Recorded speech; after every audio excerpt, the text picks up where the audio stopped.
अच्छा जी, वही हुआ जिसका खदशा था। मजलिस वहदतुल मुस्लिमीन और पाकिस्तान तहरीक इंसाफ के वफाक और पंजाब में इश्तराक को लेकर मजहबी तबकात की जानब से शदीद तफजात का इजहार किया जा रहा है। रद्द अमल सोशल मीडिया पर आना शुरू हो चुका है।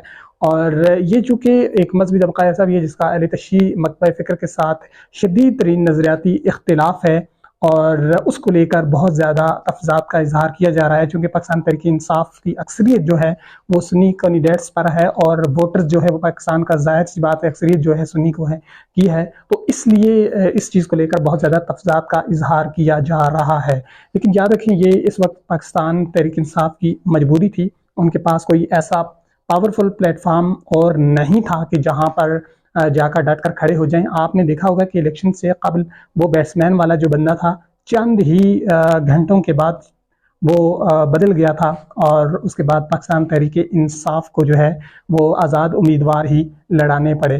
तो ये है जी सूरत हाल। ये एक ऐसी स्ट्रॉन्ग कम्युनिटी है कि इस पर हाथ डालना इतना आसान नहीं है। तो एक बेनिफिट जो है वो ये भी तहरीक इंसाफ को यहाँ से मिलता है। दूसरा जो यहाँ पर तफजात हैं अहले सुन्नत की जानब से या फिर सुन्नी मकतब फ़िक्र के मजहबी लोगों की जानब से अपनी जगह वो बिल्कुल बजा हैं।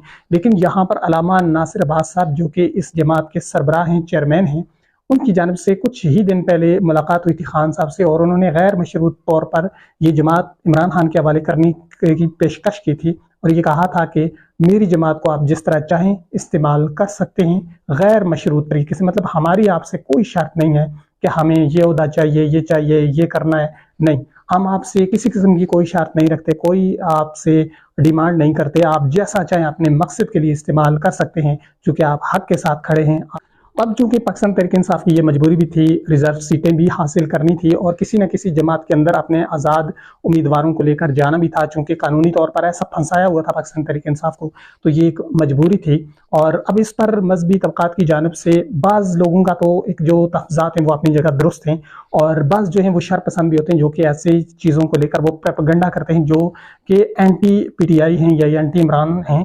तो वो तो ज़ाहिर प्रोपेगेंडा करेंगे, लेकिन आम लोग जो कि पाकिस्तान तहरीक इंसाफ से मोहब्बत करने वाले या पाकिस्तान तहरीक इंसाफ को दीगर जमातों से बेहतर समझते हैं, इसके लिए थोड़ी हमदर्दी या हमायत रखते हैं, तो उन लोगों के लिए ये वाज़े पैगाम है कि बिल्कुल किसी किस्म की टेंशन लेने की ज़रूरत नहीं है। पाकिस्तान तहरीक इंसाफ ऐसा कुछ भी नहीं करेगी कि जिससे आपकी दिल आज़ारी हो या फिर जिसकी वजह से आपके ईमानी जज्बात को कोई तकलीफ पहुंचे। ऐसा कुछ भी नहीं होगा।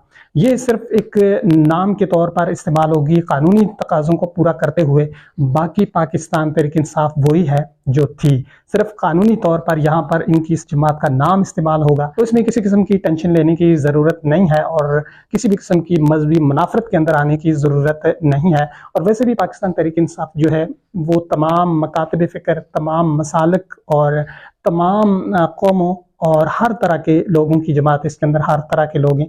पिछली हुकूमत में भी आप देख सकते हैं मुख्तलिफ मज़ाहिब के, मुख्तलिफ मसलक के लोग इसके अंदर थे।